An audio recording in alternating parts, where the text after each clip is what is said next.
안녕하세요, 복덕이들. 네, 언니네 복덕방 변혜인 팀장입니다. 여기 옆에 우리 또 반가운 제로투에 대해 박성현 이사님 나와주셨습니다. 안녕하세요. 네, 반갑습니다. 네, 오늘은 야외에서 이렇게 인사를 드리게 됐는데요. 바로 이 뒤에 있는 건물이 최근에 제로투엔에서 리모델링 준공된 건물을 오늘 실제 현장에서 샅샅이 좀 살펴보면서 어떻게 하면 리모델링 실패하지 않는지에 대해서 한번 우리가 자세하게 촬영을 해보도록 하겠습니다. 그 리모델링 잘못해가지고 찾아오시는 분들 많잖아요. 그때 가서 후회하면 의미가 없잖아요. 이미 후회할 때는 좀 많이 늦었죠. 그래서 오늘은 어쨌든 굉장히 잘된 사례라고 하니 이 영상을 통해서 이 리모델링 고민하시는 분들이 꼭 가져가야 될 정보들 담도록 하겠습니다. 네. 가시죠. 가보세요. 고고. 네.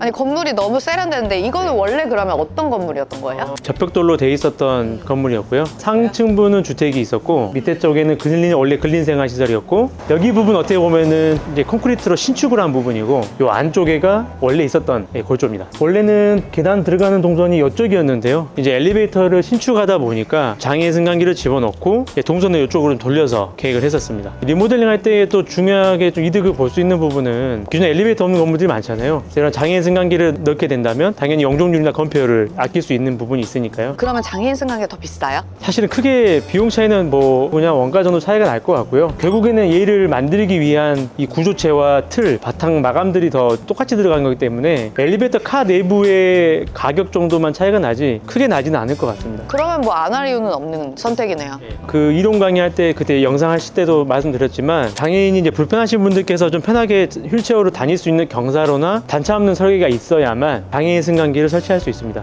우선 위에부터 가서 한번 보도록 할게요. 우선은 올라갔을 때의 장애인 승강기의 효과를 좀 볼 수 있을 텐데 이 면적만큼을 층별로 면적이 이제 제외가 되잖아요. 그렇다 보니까 그 면적을 좀 아껴서 5층으로 면적을 증축을 했어요. 그래서 테라스랑 같이 있는 실이 있고 실제로 저희 그 소유주께서는 4층하고 5층을 같이 지금 쓰고 계십니다.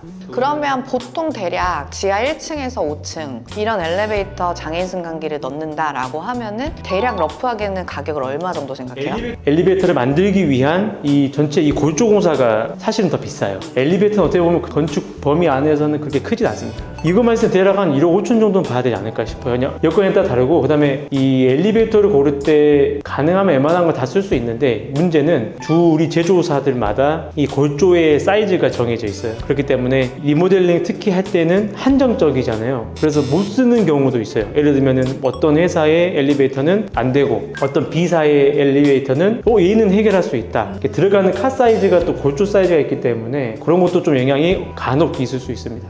그 엘리베이터를 아껴서 여기 5층 공간을 증축을 했는데요. 우와. 그래서 좀 프라이빗하게 테라스를 이 가벽들을 활용해서 조금 만들면서 실제 이 소유주께서는 여기를 실제로 라운지로 지금 계획을 하고 쓰고 계십니다. 그래서 5층 같은 경우도 어떻게 보면 거의 10평 가까이 중축을 했어요. 그리고 사업성만 따지고 본다면 10평이면 생각보다 이 사업성에서 큰 차이가 있겠죠. 엘리베이터랑 이런 것들을 새롭게 철거하고 중축하면서 이런 공간들을 조금 더 중축할 수 있게끔 계획을 많이 했었습니다. 승강기가 가져다 준 공간이네요. 그렇습니다. 그래서 사실 여기 단독으로 좀 소규모 이런 패션 이런 좀 소규모 회사들은 주로 이제 인터넷 판매를 많이 하시는 걸로 알고 있어요. 그래서 촬영을 할 수 있는 공간, 외부 공간이라든지 안에서 간단하게 사물을 볼 수 있는 이런 적당한 공간들이 있으면 좋을 것 같고요. 이사님, 혹시 이런 걸 리모델링 했을 때 잘 됐다, 못 됐다 약간 이런 볼 수 있는 그런 디테일 같은 거 없나요? 저는 주로 이런 이음새들을 봅니다. 저희가 지금 준공한 지 몇 달이 지났는데 잘했냐 안 했냐 판단은 일단 결로가 있냐 없냐에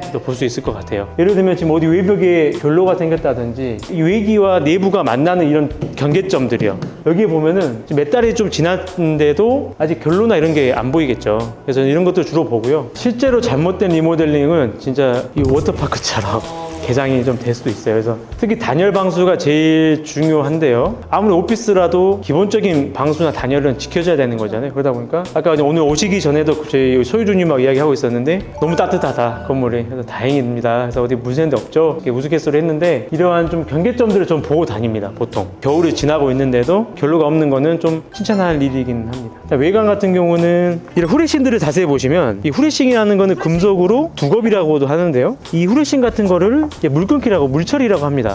예를 들면 자 비가 왔어. 그러면 프레싱이 지금 이 외벽에 있었는데 덮는 거잖아요. 저희 외장재랑 내장재랑 단열재 위에 이제 보호하는 역할도 하는데요. 자세히 보면 저희 각도를 보시면 이렇게 후레싱을 각도를 이렇게 해놓습니다. 그러면 후레싱을 평평하게 하는 순간 물이 이쪽에도 흐르고요, 밖에도 흘러요. 밖에 흐른다고 해도 여기에도 물끈기를 한번 홈을 파줘서 물이 끊어지게끔 해줘야 되는데 이런 디테일들이 떨어지는 현장들이 굉장히 많아요. 너무 많아요. 네. 그래서 이런데 물 고여가지고 녹슨다? 맞죠? 맞아요. 네. 이게 외벽으로 갔을 때는 굉장히 문제가 많은데 안으로 흐르게끔 하면은 안에선 닦으면 됩니다. 청소만 하면 되기 때문에 이 외벽 쪽으로 물이 흐르지 않는 것도 너무나 당연한 이야기네. 저희한테는 잘 안 지키는 현장들도 많아요. 여기도 보시면은 여기 쪽 보시면 여기 홈이 파여져 있죠. 그러니까 건물에 물이 이렇게 들어왔을 때 바깥쪽에 물이 흐를 수도 있어요. 요즘 비가 갑자기 많이 올 수도 있잖아요. 그랬을 때 물이 이렇게 안 흐르도록 물을 한번 끊어줍니다. 그 홈 역할을 하는 게 이런 것들이에요. 우리 건축하시는 분들께서 다 시공을 잘 하시기 때문에 주로 이 하자에 대한 부분들을 어떻게 마감 처리를 잘 했느냐가 제가 주로 보는 관점이긴 합니다. 건물들 바라볼 때 결국에는 사용하시고 건물이 속을 안 썩여야 되기 때문에 이런 유지 관리 면에서는 이런 것들이 좀 중요하다고 생각합니다.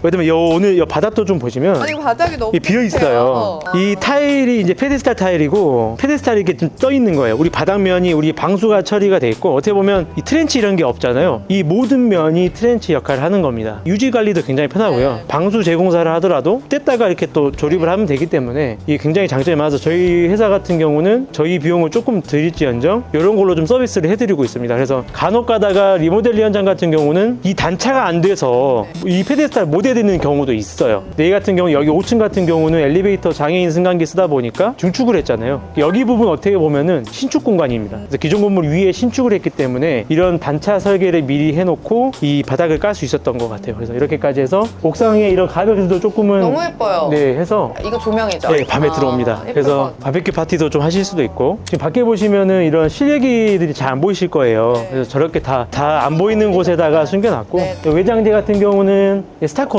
스타코도 이제 얇게 질감을 이렇게 굵게 러프하게 만들 수 있는데요. 외내간 이 안쪽까지 해서 이제 스타코를 조금 거칠게 표현을 하고 건물을 좀 도드라질 수 있도록 좀 했었습니다. 요즘 스타일인 것 같아요. 네. 여기 같은 경우는 이제 거의 마음대로 건축주가 할 수 있었던 공간이니까 층고도 그래서 다른 데보다 더 높게 빼신 거예요? 그렇죠. 이제 리모델링 하는 게 제일 문제가 층고라고 그때 계속 말씀을 드렸었는데 5층 어차피 중축을 했어야 됐기 때문에 층고를 최대한 올릴 수 있을 만큼 올려서 계획을 했었습니다. 그럼 그 높이가 기준이 뭐예요? 딱 돈이 비싸지는 그 높이. 대략 한 3.3m 안에 한 4m 미만으로 한 번 정도 치는 게 맞는 것 같습니다. 3m 내외 정도? 계속 층고 때문에 층고는 높게만 해야 돼 이렇게 이제 또 생각하시는 분들이 있어서 진짜 넘는다면 지하 같은 경우 4m도 하거든요. 근데 두 번 쳐야 되는 경우가 생길 수 있어요. 대략 3.5 정도면 우리가 체감하기에는 엄청 높은 층고예요. 그렇기 때문에 이 정도가 3m 좀 넘는 것 같은데 그 정도 이 정도면 네 충분한 괜찮을 것 같습니다. 같아요. 내려가 보시죠.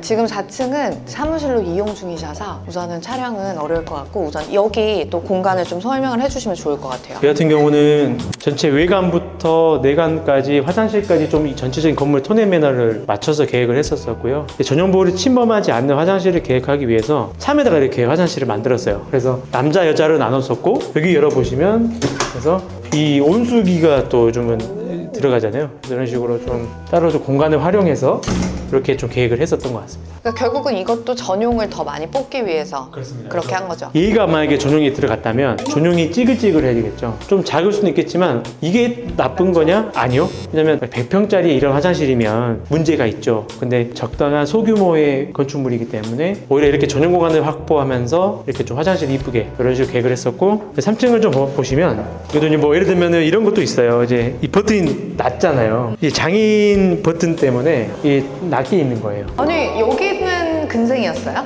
원래 근생이었습니다. 와 층고 너무 좋다. 에피소드가 하나 있었는데 처음에 이 건물 하다가 철거를 했는데 생각보다 층고가 더 높은 거예요. 한 20cm 정도 더 커졌어요. 너무 낮게 마감을 쳐놨던 상태였어서 약간 거의 그러면 신봤다 이런 거 아니에요? 그렇죠. 그죠. 아직 어떤 업종이 들어올지 모르기 때문에 기본적인 이 조명하고 이 페인트 정도만 해놨었고 코너 쪽이 좀 중요하다 보니까 이렇게 좀 코너를 열어줬었고 다 여는 것도 좋지만 적정선에서의 개구율을 확보하는 것도 좋습니다. 근데 제가 또 듣기로는 이렇게 너무 창이 많으면 난방비가 또 많이 들어간다 이런 얘기도 많이 듣거든요. 그리고 여름에 덥고 그리고 겨울에 춥다. 그것도 맞는 말이에요. 그럴 수도 있습니다. 왜냐하면 물리적인 햇빛이나 이런 것들이 여름에는 세게 들어오기 때문에 굉장히 더울 수도 있고요. 벽이 없어버린다면 문제는 이런 리모델링 할 때는 콘센트 넣기가 어렵습니다. 그래서 벽을 적정선으로 배치를 하면서 어떤 임창이 들어오든 간에 보시면 중간중간에 콘센트나 랜선을 다 통신공사를 완료해놨고 저 뒤쪽을 보신다면은 이 계단 쪽에 저 기둥 쪽에 콘센트도 다 같이 넣어놨죠. 벽이 있어야만 좀 채울 수 있어요. 그래서 왜 이렇게 각졌을까요? 원래 예전 로드뷰를 보시면 라운드로 돼 있었어요. 지적선과 건축물의 선이 거의 다 있었어요. 지금 법하고는 맞지 않기 때문에 좀 대각선으로 좀 민 다음에 법에 맞게끔 건물을 조금 코너를 드러냈습니다. 근데 그래도 여기가 어쨌든 코너로서 이 공간의 되게 또 핵심 뷰거든요. 그래서 굉장히 그 부분은 좋은 것 같아요. 여기는 2층인데 여기도 마찬가지로 층고가 좋다 확실히. 그러니까 진짜 이 건드릴 수 없는 포인트 있잖아요. 층고라든지 어떤 공간, 기둥 이런 것들 그런 것들을 정말 이제 매입하기 전 단계에서 리모델링 했을 때 건축 행위를 했을 때 어떻게 될지를 확실히 좀 고민하면서 할 필요는 있는 것 같아요. 그래서 전문가를 동행해서 하는 게 사실 베스트인데 그게 사실은 쉽지가 않잖아요. 그다음에 지금도 여기 모든 전층이 층고가 정말 좋아요. 정말 리모델링하기 좋았던 건물이었고 이게 건물을 리모델링 하려고 보실 때는 좀 이렇게 층고 위주로 잘 보셔야 됩니다. 건물 골조 구조체가 그다음에 건물의 땅에 대한 건물에 앉혀져 있는 배치가 잘 생겼으면 쉽게 말해서 좀 실패하기가 어렵습니다. 오히려 어려운 건물이 배치가 돼 있고 가운데 계단이 빡 있는 거 이런 경우에는 계단을 옮겨야 되잖아요. 어떤 느낌이냐면 우리 척추를 옮긴다고 생각하시면 돼요. 말이 안 되죠. 그런 것처럼 그런 건물들은 공사비가 상대적으로 많이 들어갑니다. 그래도 이 건물은 그래도 정말 너무 좋았던 건물이었던 것 같아요. 근데 이제 이거는 지금 우리가 있는 건물이 강남 역삼동에 있는 창업가 사거리 인근에 있는 이제 건물인데 어떻게 보면 그것도 저는 상권이나 사용 목적의 분위기에 따라서 다른 것 같아요. 예를 들면 뭐 연남동이라든지 성수동 같은 데는 코어가 있는 거를 리모델링 했을 때 조금 더 수익률이 또 잘 나오는 경우들이 있잖아요. 그러니까 그런 것들은 그 상권의 특성도 분명하게 또 파악을 하시는 게 좋다. 지금 말씀하신 것처럼 지금 이 건물 같은 경우에 만약에 코어가 가운데 있거나 했으면 사무실 같은 걸로 리모델링 하기가 너무 어려웠을 텐데 지역에 굉장히 걸맞게 좋은 건물이었던 것 같다. 그래서 그 안목이 되게 좋으셨던 것 같습니다. 평면적으로 보면 지금 저희 서 있는 곳 전용이었고 원래 여기 공간이 전용 공간이었어요. 이 건물 자체가요. 여기는 제가 신축해서 좀 면이 좀 새 것 같죠. 아, 새로 올린 벽이에요? 그렇습니다. 아, 이 벽 바깥으로는 새로 했기 때문에 리모델링 건물을 보시는 포인트 중에 하나가 계단실이 어디 있는가. 이게 물론 위치에 따라 다를 수 있는데 여기는 강남이기 때문에 이런 임차 수요가 좀 보통 이런 근생이 많이 들어오기 때문에 이 여기를 기점으로 전용화호 공간이 명확하게 원래 그렇게 돼 있었어요. 그래서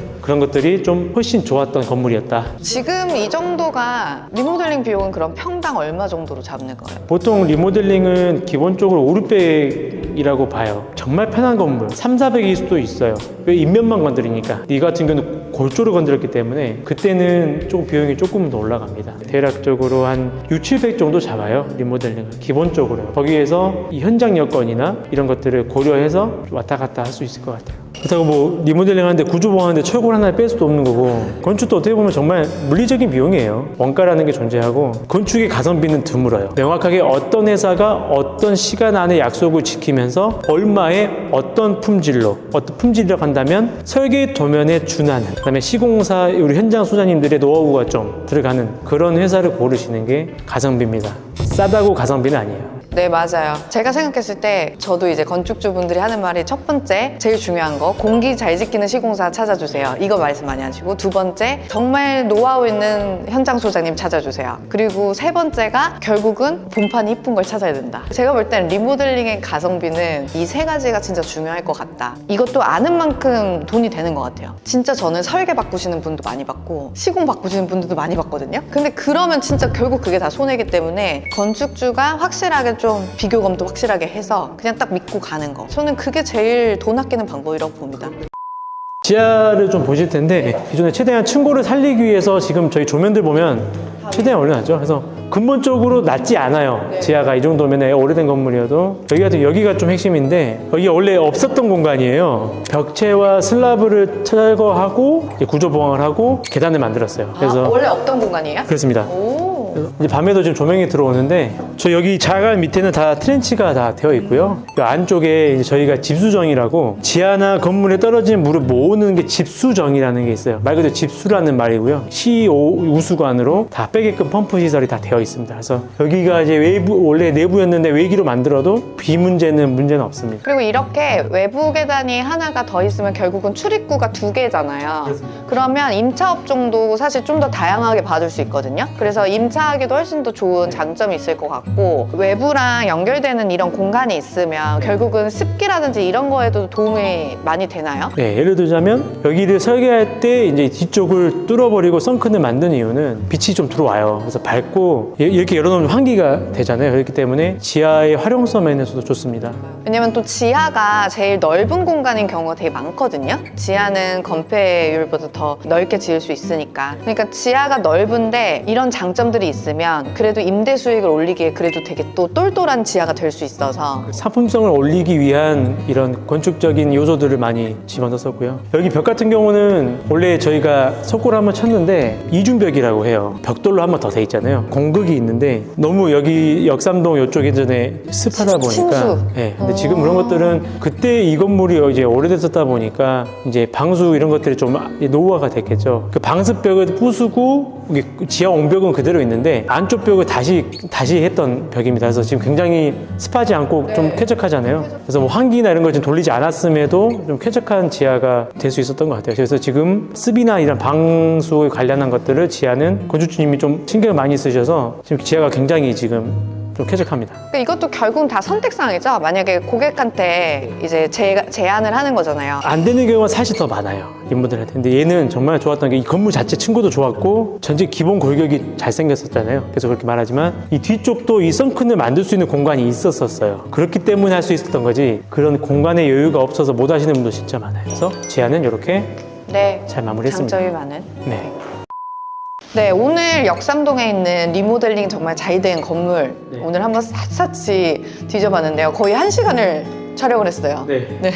리모델링 하시는 분들한테 꼭 도움이 되는 영상이 됐으면 좋겠고 어쨌든 리모델링 하시기 전에 내가 건물을 검토하고 있으면 우리 제로투엔 박성현 이사님이랑 한번 사전에 검토해 보시는 게 정말 돈과 시간을 아낄 수 있는 비법이 될 수 있겠다. 오히려 오늘 그걸 배우게 된 것 같고 그리고 또 리모델링이나 디벨롭에 관련된 매물이 궁금하신 분들은 여기 아래에 메인 문의로 남겨주시면 도와드리도록 하겠습니다. 좋아요, 구독, 구독, 알림 설정, 알림 설정, 네. 댓글까지 댓글까지. 감사합니다. 네.